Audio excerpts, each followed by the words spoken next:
मोनिका और तुषार इन दोनों ने भाग कर शादी कर ली।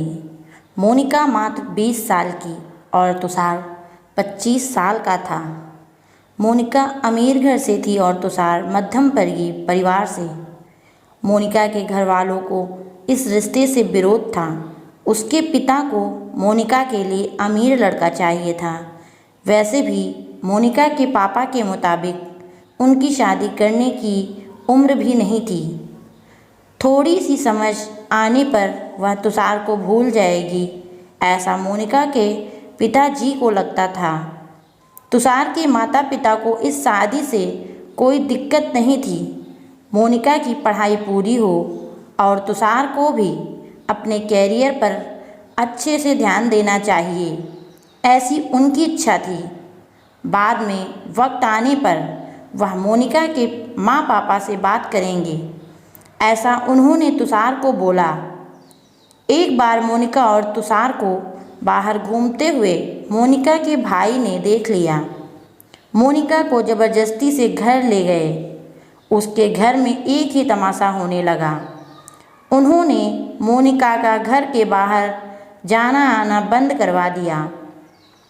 लास्ट में संधि देखकर उन दोनों ने भागकर शादी कर ली। मोनिका के घर वालों ने उससे सारे रिश्ते तोड़ दिए। तुम कभी खुश नहीं रहोगी, ऐसी उसे बद्दुआ दी।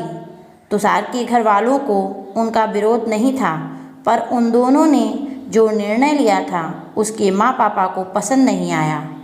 हमें एक बार बताया तो होता, हम कोई ना कोई मदद कर सकते थे। हम मोनिका के घर वालों से इस बारे में बात करते, ऐसे तुषार को उन्होंने कहा। पर अब जो हुआ सो हुआ। उन्होंने मोनिका को बहू के रूप में स्वीकार किया। मोनिका और तुषार को लेकर वह मोनिका के मायके में भी गए, पर मोनिका के पापा अड़े हुए थे। उनको मोनिका का चेहरा देखना भी पसंद नहीं था।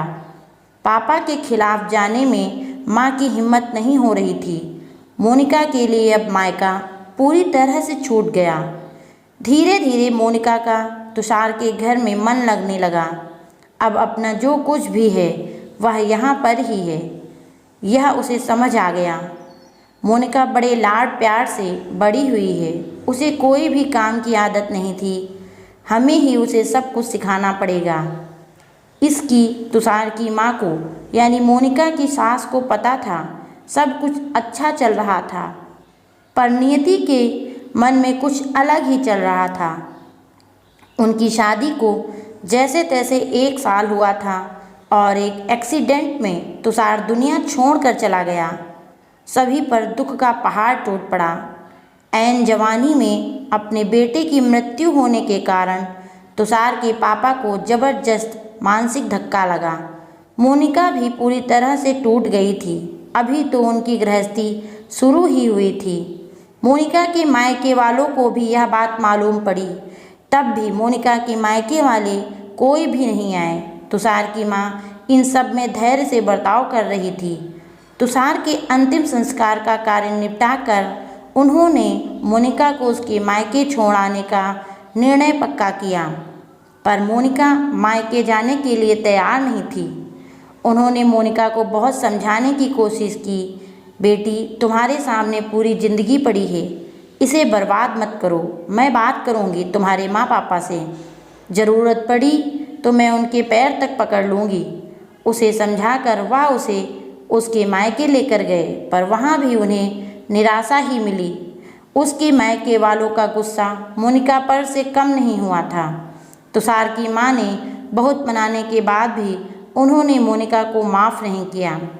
उसके पापा ने कहा, आपको वह बोझ लग रही होगी तो उसे कुएं में ढकेल दो। तुषार के माँ पापा मोनिका को वापस घर ले आए। मोनिका के घर आने से घर के बाकी लोग थोड़े नाराज़ थे। अब मोनिका को कोई खुले मन से स्वीकार करने को तैयार नहीं था। कुलच्छनी अपशकुनी, पोते को निगल गई मेरे, अब मेरे बेटे को भी निगल जाएगी यह, ऐसा बोलकर तुषार की दादी मतलब मोनिका की दादी सास उसे ताने दे रही थी। उस वक्त तुषार के पापा की तबीयत बहुत खराब हो रही थी। यह सब मोनिका को सहन नहीं हो रहा था। उसने ठान लिया कि यहाँ से दूर निकल जाना चाहिए। रात को सब सो जाने के बाद वह निकलने वाली थी, तभी उसकी सास जग रही थी। उन्होंने मोनिका को रोका, कहा, कहाँ जा रही हो? माँ, मुझे जाने दीजिए, मैं अपशकुनी हूँ, मेरे लिए सब यह हुआ है। मैं तुषार की ज़िंदगी में ना आती और ना ही हमारी शादी हुई होती तो आज वह जिंदा होता। पापा भी यह अवस्था में नहीं होते। मुझे जाने दीजिए, मैं यहाँ नहीं रह सकती। वक्त आने पर आत्महत्या कर लूँगी, पर अब यहाँ नहीं रहूँगी। सच में मेरे यहाँ आने से इस घर की सारी खुशियाँ चली गईं। मुझे कोई अधिकार नहीं है यहाँ रहने का। मोनिका रोते रोते सब बोल रही थी। उसकी सास ने उसे पहले शांत किया। मोनिका, तुम दोनों मिले नहीं होते तो तुम्हारी शादी नहीं हुई होती। उस दिन उस ट्रक ड्राइवर ने नशे में गाड़ी नहीं चलाई होती तो रास्ते पर लोगों ने तुषार को वक्त पर हॉस्पिटल ले गए होते।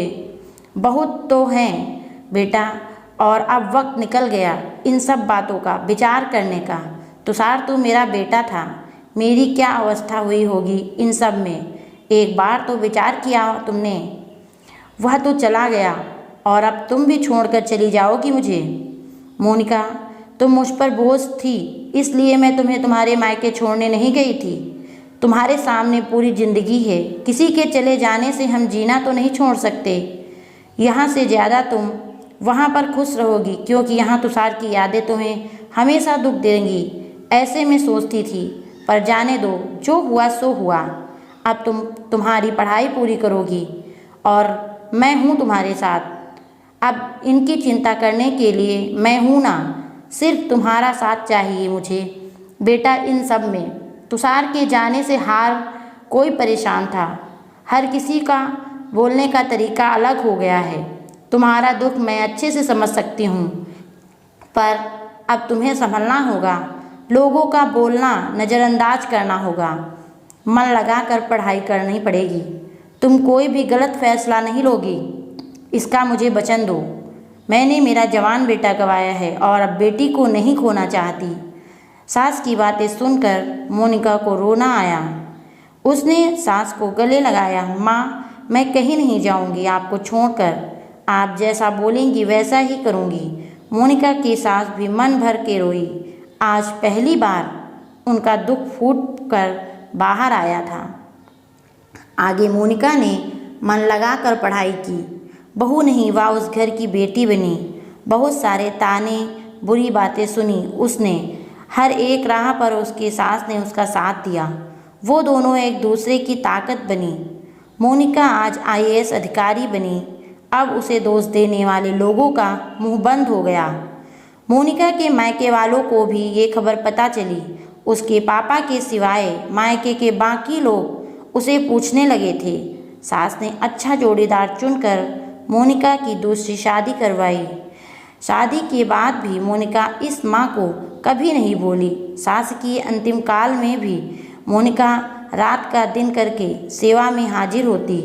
सास के रूप में मोनिका उसकी ज़िंदगी खरे अर्थ से जीना सिखाने वाली माँ उसे मिली थी। पर सच में मोनिका के सास जैसी ऐसी कितनी समझदार औरतें इस समाज में हैं, जो एक चौखट से बाहर जाकर सोचती हैं और दूसरे का आधार बनकर उनका जीवन सफल बनाती हैं। तो दोस्तों, ये थी आज की कहानी कैसी लगी हमें कमेंट में ज़रूर बताएं और ऐसी ही कहानियाँ सुनने के लिए हमारे चैनल को सब्सक्राइब करें।